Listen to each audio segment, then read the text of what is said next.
शक्ति बोले गोटे जिनस अच्छी जोटा कि उपरू आसे एवं लिंगराज ता भितर बसुँच शक्ति एडा गोटे एत बड़ रथ चलुची माने कहार शक्ति ये चली पार प्रभु सहित जो अनुभूति अच्छी से गुड़ा तो माने किसी कहीहबनी कारण अनुभूति मतलब निजस्व अनुभूति निजे जहाँ अनुभव कर एगुड़ाक व्याख्या कर कौन प्रकार सुजोग ना। किछि दिन परे आरंभ हेबो महाप्रभु श्री लिंगराजंकर रुकुणा रथ।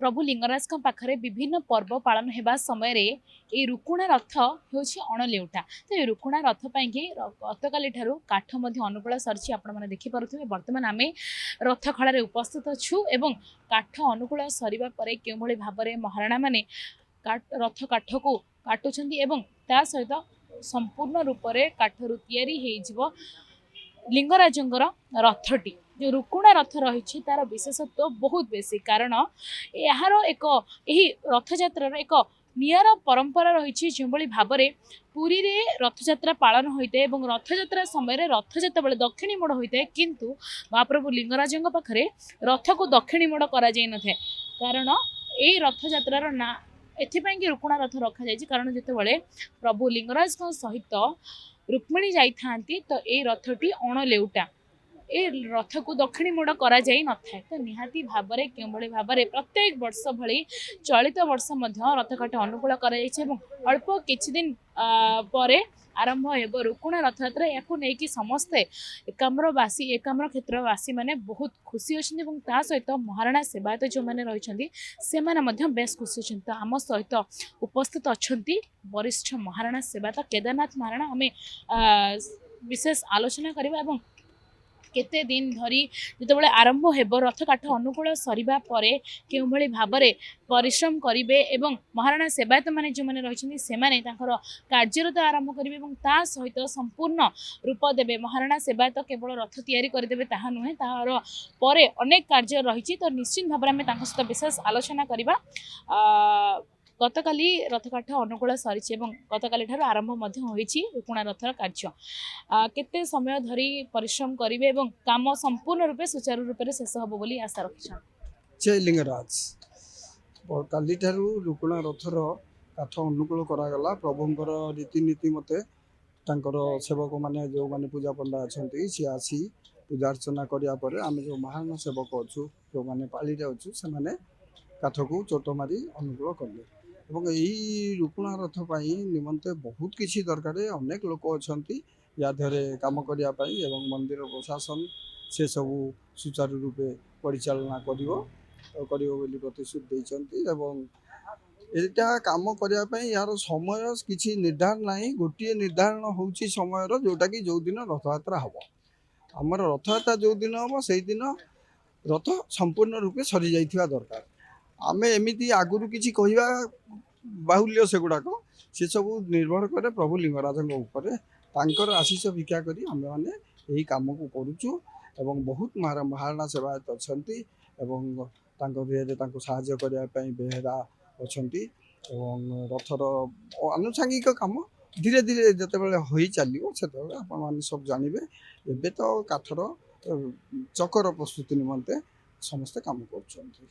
निश्चित भाव में कहबा महाराणा सेवायत सहित अन्य केते जण सेवायत माने निर्दिष्ट अछन एवं से माने कार्य करिवे एवं संपूर्ण रूप रे रुकुणा रथर तयारी करा जिवो। आमर महाराणा सेवायत संगे पुणी काम करछंती बेहरा सेवायत अछंती एवं दर्जी सेवायत अछंती चित्रकार अछंती तांकर जते बेले काम जो अनुसार आसीबो वर्तमान कामर क्रम विकास होउची प्रथमे चक अख हबो चक अख हबा परे रथर अन्यान्य जो दंडा संयोग करा जीवो नाहका अछि ए सब होबा परे जेतेबेले रथ माने अधादी हो सारिबो सेतेबेले चित्रकर माने अछंती किंतु वर्तमान या धरे महाराणा सेवायत एवं बेहरा सेवायत एई मानकर काम हेबे चलछि। आपण केते वर्ष हलानी एई सुजोगति पाउछन्ती प्रभुंक रथ तयारी करिबा पई? तो मु तो बहुत कहिया को ले छोट काहे ना हमर एठी बापा कका मान सब काम करूतिले एवं से माने जीवा चली जीवा परे मते एठी आसिया को पडुची तथापि मोर एठी 12-14 वर्ष ही जीवो पूरा मन नहीं तथापि 12 वर्ष ही जीवो मोर। तो मु एठी काम करिया को आसुची हमर जेहेतु सेवा अछि तो मोर सेवा मनोवृत्ति बहुत छुआ दिन थिला छोट बेलु मु एही काम को आपणे नेची एवं मो काठ काम को मते बहुत ମାନେ ପ୍ରାଧାନ୍ୟ ବି ମିଳିଛି କାମ କରିବା ପାଇଁ। ତ ମୁଁ ମୋ ବାପାଙ୍କଠୁ କାମ ଶିଖିଛି ଏବଂ ଅନ୍ୟମାନଙ୍କଠୁ କାମ ଶିଖିଛି। ବହୁତ ଲୋକଙ୍କଠୁ କାମ ଶିଖିବାକୁ ପଡ଼େ, କାହିଁକିନା ମୋର ଜାଣିବାରେ ମଣିଷର ଶେଷ ପର୍ଯ୍ୟନ୍ତ ଶିଖିବାର କୌଣସି ଅନ୍ତ ନାହିଁ। ଆଉ ଇଏ ଗୋଟେ ଏମିତି କାମ, ୟା ଧରେ ଯେତେ ଶିଖିଲେ ବି ଆହୁରି କିଛି ବାକି ରହିଯାଇଥାଏ। ଆମେ ଗଲା ବର୍ଷ ଯାହା ସବୁ କରିଥିଲୁ, ଏ ବର୍ଷ ଯେ ସେଇଆ କରିବୁ ତା ନୁହଁ। ଏ ବର୍ଷ କେମିତି ତା ଅପେକ୍ଷା ଆଉ ଟିକେ ଭଲ ହେବ, ତା ପାଇଁ ଆମେ ଚେଷ୍ଟିତ ଅଛୁ। ତ କାମ ଏଇ ହେଉଛି କଥା ଯେ କାମ ଏଗୁଡ଼ାକ ପୁରୁଷାନୁକ୍ରମେ ହେଇ ଚାଲୁଛି। ହଁ, ରଥ କାମ ହଉ, ପୁଣି ଚନ୍ଦନ କାମ ଅଛି ଠାକୁରଙ୍କର।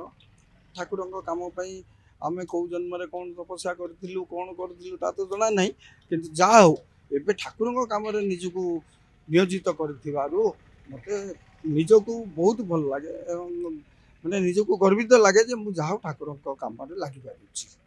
ଏଇ ରୁକୁଣା ରଥ ହେଉଛି ଏକ ନିଆରା ରଥଯାତ୍ରା, କାରଣ ଅଣଲେଉଟା ରୁକୁଣା ରଥ କୁହାଯାଏ। ତ ଏହାର ଯେଉଁ ବିଶେଷ ପରମ୍ପରାଟି ରହିଛି, କ'ଣ କହିବେ ସେ ବାବଦରେ? ପ୍ରକୃତରେ କ'ଣ ପାଇଁକି ରୁକୁଣା ରଥକୁ ଅଣଲେଉଟା କରାଯାଏ? ରୁକୁଣା ରଥକୁ ଅଣଲେଉଟା କୁହାହେଉଛି, ଇଏ ବହୁତ ଆବାହନ କାଳରୁ ଚଳି ଆସୁଛି ଏ ଶବ୍ଦଟି।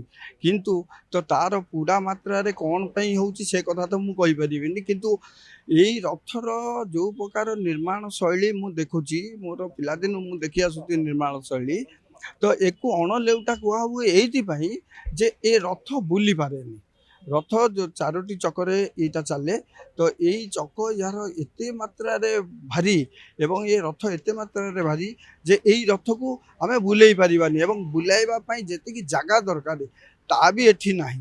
ତେଣୁକରି ଏଇ ରଥର ନିର୍ମାଣ ଶୈଳୀ ଏଭଳି ଭାବରେ କରାହେଇଛି, ପୂର୍ବପୁରୁଷମାନେ କରିଛନ୍ତି ଯେ ଯେଉଁ ପଟେ ରଥ ମାଉସୀ ମା'କୁ ଯିବ, ମାଉସୀ ମା'ରୁ ଯେତେବେଳେ ପୁନର୍ବାର ସେ ପ୍ରତ୍ୟାବର୍ତ୍ତନ କରିବ ଲିଙ୍ଗରାଜ ମନ୍ଦିର ଅଭିମୁଖେ, ସେତେବେଳେ ତାର ପାର୍ଶ୍ୱ ପରିବର୍ତ୍ତନ କରାଯିବ। ତ ସେଇ ଏହି ରଥର ନିର୍ମାଣ ଶୈଳୀ ଏଇଭଳି ଭାବରେ କରାହେଇଛି ଯେ ଯେତେବେଳେ ଯାଇଥିବ ଗୋଟେ ପଟେ, ତାର ଯେତେବେଳେ ସେମାନେ ବିପରୀତ ଦିଗରେ ଆସିବ, ବାକି ସବୁ ସିଂହାସନ ଯେତେ ସବୁ ତା ଦେହରେ ଲାଗିଛି, ସବୁ ସରଞ୍ଜାମ ଲାଗିଛି, ସବୁ ତାର ପାର୍ଶ୍ୱ ପରିବର୍ତ୍ତନ ହେଇଯିବ। ସେଇ ଅନୁସାରେ ଏକୁ ପୂର୍ବପୁରୁଷମାନେ କରିଛନ୍ତି ଏବଂ ଏଇଟାର କୌଣସି ପ୍ରକାର ପରିବର୍ତ୍ତନ କରାଯାଇପାରିବ ନାହିଁ। ଯାହା ହେଇଛି ସେୟା ହିଁ ହେବ। ଆପଣ ଏତେ ବର୍ଷ ହେଲାଣି ପ୍ରଭୁଙ୍କ ସେବା କରୁଛନ୍ତି, କିଛି ଅନୁଭୂତି ରହିଛି ପ୍ରଭୁଙ୍କ ସହିତ? ପ୍ରଭୁଙ୍କ ସହିତ ଯେଉଁ ଅନୁଭୂତି ଅଛି ସେଗୁଡ଼ା ତ ମାନେ କିଛି କହିହେବନି, କାରଣ ଅନୁଭୂତି ମତଲବ ନିଜସ୍ୱ ଅନୁଭୂତି, ନିଜେ ଯାହା ଅନୁଭବ କରିବ, ଏଗୁଡ଼ାକ ବ୍ୟାଖ୍ୟା କରିବାର କୌଣସି ପ୍ରକାର ସୁଯୋଗ ନାହିଁ। ଏବଂ ଯେଉଁମାନେ ବି ସବୁ ନିଜ ଅନୁଭୂତି କହୁଛନ୍ତି, ମୋତେ ଏସବୁ ଅନୁଭୂତି ମୋର ନିଜସ୍ୱ ଯାହା ଅଭିମତ ଅଛି ଏଗୁଡ଼ାକ କହିହେବନି, କାହିଁକିନା ଅନୁଭବ ଭାତରେ ଯେ କ'ଣ ଅଛି ଆମେ କେମିତି ଜାଣିବା? ଆମେ ଏଇ ଯେଉଁ ସବୁ ରିସର୍ଚ୍ଚ କରିକି ଦେଖୁଛନ୍ତି ଭାତରେ ଏଇଆ ସବୁ ଅଛି, ସେଇଟା ଯାଇକି ଶରୀରରେ ଶକ୍ତି ଉତ୍ପାଦନ କରୁଛି। ଆରେ ଶକ୍ତି ବୋଇଲେ ଗୋଟେ ଜିନିଷ ଅଛି ଯେଉଁଟାକି ଉପରୁ ଆସେ ଏବଂ ଲିଙ୍ଗରାଜ ତା ଭିତରେ ବସିଛନ୍ତି, ତାଙ୍କରି ଶକ୍ତିରେ ଏତେ ବଡ଼ ରଥ ଚାଲୁଛି, ନହେଲେ କାହାର ଶକ୍ତିରେ ଇଏ ଚାଲିପାରିବନି। ତ ସେଇ ଯେଉଁ ଅନୁଭୂତି ସେଗୁଡ଼ା କେବଳ ନିଜସ୍ୱ ଅନୁଭୂତି, ସେଗୁଡ଼ାକ ବ୍ୟାଖ୍ୟା କରିବାର ନିକଟରେ ଯଦି ଆମେ କହିବା ତାହେଲେ ବିଭିନ୍ନ ପର୍ବପର୍ବାଣୀ ସମୟରେ ବିଭିନ୍ନ ପ୍ରକାର ବାଦ ବିବାଦ ଉପୁଜୁଛି ଲିଙ୍ଗରାଜଙ୍କ ପାଖରେ। ଲିଙ୍ଗରାଜକୁ ଉପାସ ରଖିବା ହଉ, ନୀତି ବନ୍ଦ କରିଦେବା ହଉ, ତ ଆଶା ରଖିଛନ୍ତି ଚଳିତ ବର୍ଷ ରଥଯାତ୍ରା ପାଇଁ, ରଥଯାତ୍ରା ପୂର୍ବରୁ ଯେବେଠାରୁ ଗତକାଲିଠାରୁ ରଥ କାଠ ଅନୁକୂଳ ହୋଇଛି ସେବେଠାରୁ ରୁକୁଣା ରଥ ସମାପନ ହେବା ପର୍ଯ୍ୟନ୍ତ କିଛି ବି ବାଧା ବିଘ୍ନ ଉପୁଜିବ ନାହିଁ ବୋଲି ପ୍ରଭୁ ସମସ୍ତଙ୍କୁ ସଦ୍ବୁଦ୍ଧି ଦିଅନ୍ତୁ ଏବଂ ସେହି ସଦ୍ବୁଦ୍ଧିରେ ପ୍ରଭୁଙ୍କର ନୀତି ନିୟମ ଠିକ୍ସେ ଚାଲୁ ଏବଂ କୌଣସି ପ୍ରକାର ବିନା ବାଧାରେ ଏହି ରଥ କେମିତି ସୁରୁଖୁରୁରେ ଲିଙ୍ଗରାଜ ମନ୍ଦିରଠୁ ଯାଇ ମାଉସୀ ମା'ଙ୍କ ପାଖରୁ ପୁଣି ପ୍ରତ୍ୟାବର୍ତ୍ତନ କରୁ ମନ୍ଦିରକୁ। ଇଏ ପ୍ରଭୁ ଲିଙ୍ଗରାଜଙ୍କ ପାଖରେ ଏତିକି ଆମେ ତାଙ୍କୁ ଜଣାଉଛୁ ସବୁବେଳେ, କେମିତି ସୁରୁଖୁରୁରେ ଯାଉ। ଯେଇ ବାଦ ବିବାଦ ଯାହା ବି ହେବ ସବୁ ସିଏ ପ୍ରଭୁଙ୍କର। ତ ଯେଉଁମାନେ ତାଙ୍କର ନିଜସ୍ୱ କିଛି ମତାମତ ରଖୁଛନ୍ତି ସେଇଟା ବହୁତ ଖରାପ ଜିନିଷ। ସେମାନେ ପ୍ରଭୁ ଜାଣୁନାହାନ୍ତି ଯେ ପ୍ରଭୁଙ୍କ ଆଶୀଷ ବିନା କିଛି ହେବନି। ତ ଆମେ ପ୍ରଭୁଙ୍କ ପାଖରେ ସେଇଆ ତାଙ୍କୁ ଅନୁରୋଧ କରୁଛୁ ଏବଂ ପ୍ରାର୍ଥନା କରୁଛୁ ଯେମିତି କାମଟି ବହୁତ ସୁରୁଖୁରୁରେ ହେଉ, ଆମକୁ ସମସ୍ତଙ୍କୁ ସିଏ ତାଙ୍କର ଆଶୀଷରେ ନେଇଯାଆନ୍ତୁ, ଆମକୁ କାମରେ ଆଗରେ। ଜୟ ଲିଙ୍ଗରାଜ। ନିଶ୍ଚିତ ଭାବରେ ଆପଣମାନେ ଯାହା ଶୁଣୁଥିଲେ ବରିଷ୍ଠ ମହାରାଣା ସେବାୟତଙ୍କ ସହିତ ଆମେ କଥାବାର୍ତ୍ତା କରୁଥିଲେ ଏବଂ ତା ସହିତ ଯେମିତି ଆଲୋଚନା କରୁଥିଲେ କେଉଁଭଳି ଭାବରେ କିଛି ବି ବାଧା ବିଘ୍ନ ନ ଉପୁଜୁ ଏବଂ ତା ସହିତ କେମିତି ସୁଚାରୁ ରୂପେ ସମ୍ପୂର୍ଣ୍ଣ ଭାବରେ ରୁକୁଣା ରଥଯାତ୍ରା ସମାପନ ହେଉ ଏବଂ ପ୍ରଭୁ ଲିଙ୍ଗରାଜ ମନ୍ଦିର ଭିତରୁ ରଥ ଉପରେ ବସି ମାଉସୀ ମା ମନ୍ଦିରକୁ ଯିବା ସହିତ ସୁରୁଖୁରୁରେ କେଉଁଭଳି ଭାବରେ ଆସି ପୁଣି ସ୍ୱର୍ଣ୍ଣାଦ୍ରି ବିଜେ କରନ୍ତୁ। ନିହାତି ଭାବରେ ଏହାର ମଧ୍ୟ ଆମେ ଆଶା ରଖୁ ଏବଂ ତା सहित जो प्रथा एवं परंपरा रही लिंगराज पाखरे जो विभिन्न समय विभिन्न प्रकार पर्वपर्वाणी अनुष्ठित होता है से समय एकाम्र क्षेत्रवासी और राजधानीवासी बेस उत्साहित था कारण प्रभु लिंगराजंकर सबु प्रकार पर्वपर्वाणी को देखिबाई ता सहित प्रभु आशीर्वाद नापी तो निश्चित भाव में प्रभु लिंगराजंकर जो रुकुणा रथयात्रा आसूची से संपूर्ण भाव में व्यवस्था आरंभ हो सारी क्यों भाव में सुंदर रथटी या देखा सहित क्यों भाव में प्रभुंर घटना गुड़िक रोचे अनुभूति गुड़िक रोचे जाना भुवनेश्वर बीडी चैनल दीपक सहित रिपोर्ट फोकस प्लस।